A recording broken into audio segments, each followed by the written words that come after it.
Welcome to the Aramco Powered by House studio, and we've got a very special guest, Chiara Noja. Thank you so much for joining us. Thank you for having me. Now, you have won the Aramco Team Series in Jeddah last year. How was that win? I mean, first LET win for me, second of the season, professional win. And I think it was a really memorable moment for me. Obviously, a lot of nerves and a lot of emotions at the time, but I look back on it and I feel so proud of myself, but also, I love to reminisce. But yeah, it's a moment I'm really proud for and I'll never forget it. And that was actually in the playoff. So yeah. What was going through your mind knowing you had to go into playoff? Yeah, no, I mean, obviously at first I was wondering if I was going to make it into the playoff because I think Charlie was I finished 2 groups or 3 groups in front of Charlie, so I was still watching, trying to figure out if I was done for or if, she was going to hold a putt, miss a putt, whatever. But, I was really nervous for sure. But, I was pretty confident in what I could do. I went into it and I'd actually lost a playoff in my first event of the year. So I went into it and I kind of knew what I had to do. And I went into it and obviously I managed to do just that. And how much do those experiences help you, knowing that you, like you say, you missed out on the first time and then going into this playoff? Yeah, no, I think it's an experience as a whole always helps somebody. I think being out on a course and having been in a situation before always helps you out, especially when it's such a pressurized environment.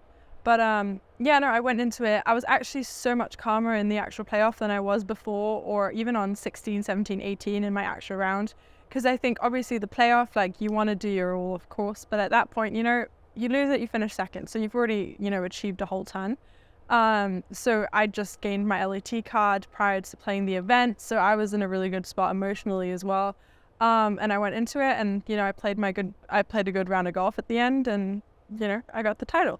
Now, you swing it amazing. You're not actually going to hit any because you've got a slight shoulder injury. Slight shoulder. But I would like you to swing and talk us about what you're working on and what you're thinking about when you're playing it. Yeah, of course. So take a club. Let me take a club. Anything specific you want to Whatever you like. I'll just grab a little 8-iron or something. Perfect. Make it easy. She's even getting the glove on. Even though she's not hitting. I'm a professional golfer, guys. Should I even put the ball down?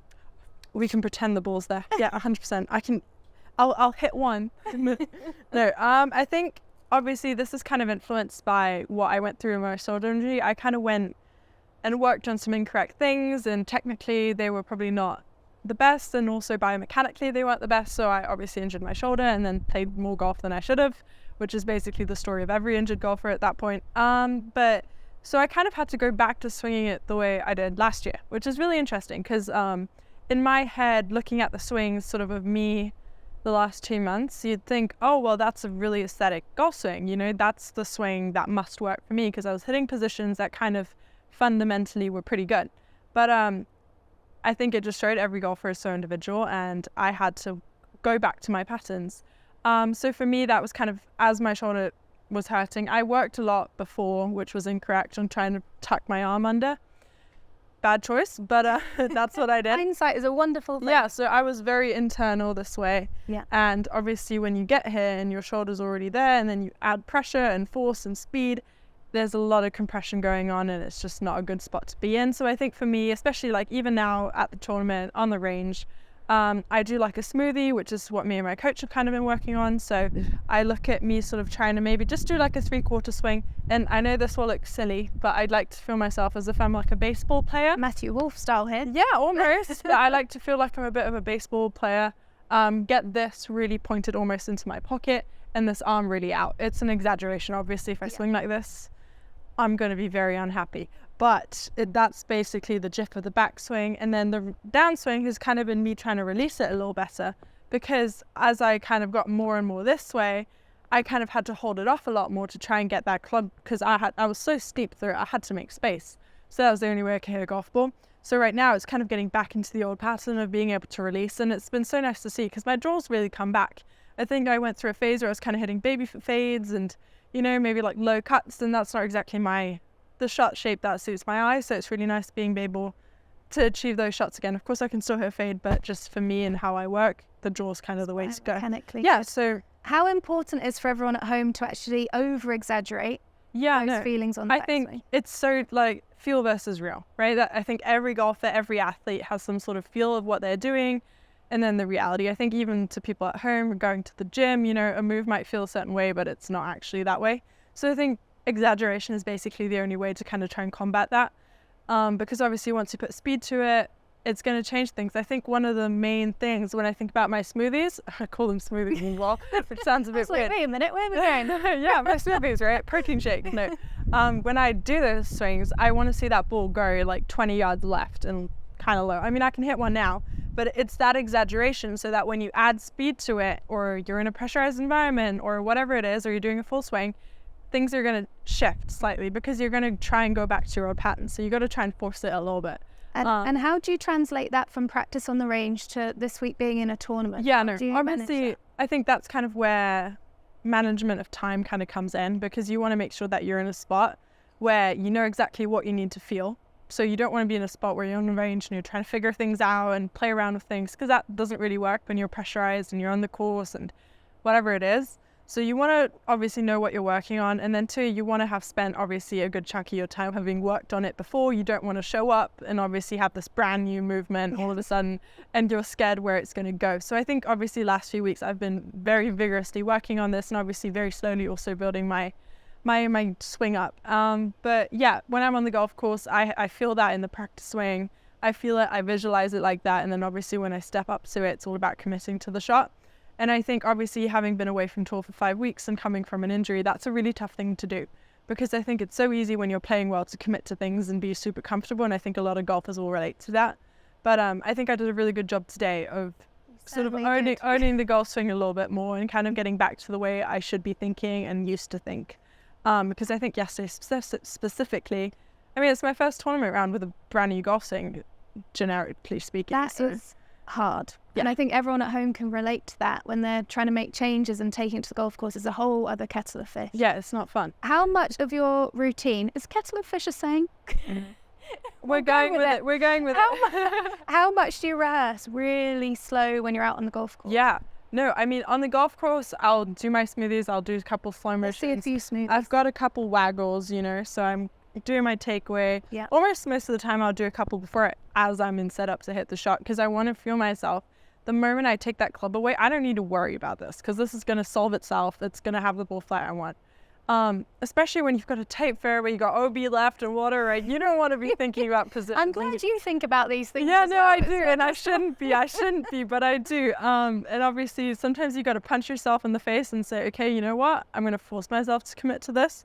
And if you do it right, it usually works out. So I can hit a couple smoothies for you if you want. Are you sure? Yeah, of course. Right. Smoothies are fine. These are good for me. Let's see a few smoothies. These will make me better for tomorrow. So, I mean, they're not going to be a pretty golf shot, but I want to feel this as much as I can. Yeah. And then feel my club releasing.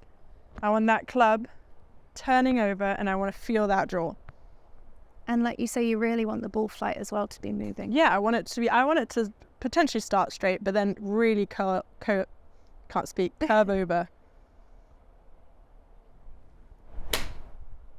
Just like that? Just like that. And I want it to have that, because the minute I put speed to it, obviously this element is going to leave me a little bit, because I'm going to try and hold it off. Yeah. Because I think for me, this position's a little bit easier to master. Obviously it's also slower, right? When you're talking about a downswing, you're talking about this, right? In a backswing, you can sort of play around a little bit more if you wanted to. You could stop at the top and change your position completely, right? I know if you look at people like Matsuyama, he basically pauses at the top, you know, so you have a little bit more playroom, whereas the downswing, you have to really exaggerate, especially for me, because I can't think about it as much. But yeah, that's kind of the shot for me. What I love about this is the over-exaggerating, and then you're also using the ball flight, not necessarily the feel, to basically reinforce. Exactly. And when you're practicing at home, I think it's important to just have a target. You know, sometimes you go into something and it might just be the position. You might have a phone out, or, you know, somebody recording, a mate or whatever it is, recording you, seeing, okay, am I hitting the position I want to hit? And sometimes it might be, okay, I don't really care, because I know if I do the right thing, I'm going to see a certain shot. For me, when I'm practicing, I'll have like a TrackMan or a GC Quad or whatever it is. I'll have some sort of launch monitor to guide me along and make sure that I'm actually doing the things I need to. But in general, a ball flight, especially out here, is enough. Now, I think you've already organically given multiple tips, but everyone at home, what would be a couple of tips you would give to practice with purpose and then take it onto the golf course? I think practice with purpose is one, thoroughly defining what you want to work on. Because I think it's so easy to show up to a range and go, I'm going to work on my wedges today. And 20 minutes in, you've just hit a bucket of drives, right? It's so easy to do. I've done it myself. Obviously, hitting drives is super fun. But I think define what you want to work on. 2, you want to make sure that you invest the time. Because obviously, golf's a tough sport. I don't think it's easy. But I think if you're going to use the time, investing the time doesn't necessarily mean spending hours, but it means the time you have, use it wisely. So don't just hit balls, prioritize working on the things you've just defined you want to work on and make every shot count. Because a lot of the time you can practice for 20 minutes and have outworked somebody that's just hit balls for 3 hours.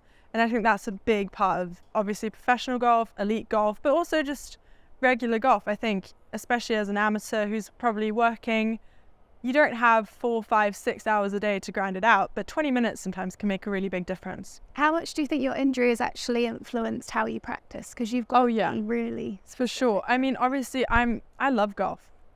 Don't know why, but I do. And I don't know why. We're all a bit weird, but I love golf, right? So for me, it was really tough sort of having to sit on the sidelines, but also not touch a golf club. And I think one of the mistakes I made, obviously I'm not perfect, and I think I went back to it a little bit too quickly. So I took about a week and a half off. I should have probably done 2.5, but couldn't resist. And obviously sort of trying to figure things out, because originally I wasn't quite sure where it came from. And I think especially with an injury, one of the main things is making sure that you get rid of the source, because it doesn't really help you taking 2.5 weeks off and then doing the same thing that just caused it. So I think that was a big part of sort of getting better. Obviously doing a lot of putting, short game, things that are less damaging, we'll say. I actually flew to Dallas to see a coach, so that I had better clarity on what I wanted to work on. And I think that obviously makes the time a lot more valuable. And obviously it's part of that tip I just gave, making sure that the time I use or the amount of balls I'm hitting are as efficient as possible. Because if I've got a shoulder injury, I'm not going to be able to hit balls for 6 hours. It might just be an hour or 45 minutes even. So I think we've said, I had a lot of times where I had a timer down and I said 45 minutes, that's it, and make these count. And I think that made practice a lot more efficient. Chiara, you've literally given us how to recover from an injury, how to practice with purpose. Thank you so much for coming in. Yeah, we're going to let you rest up.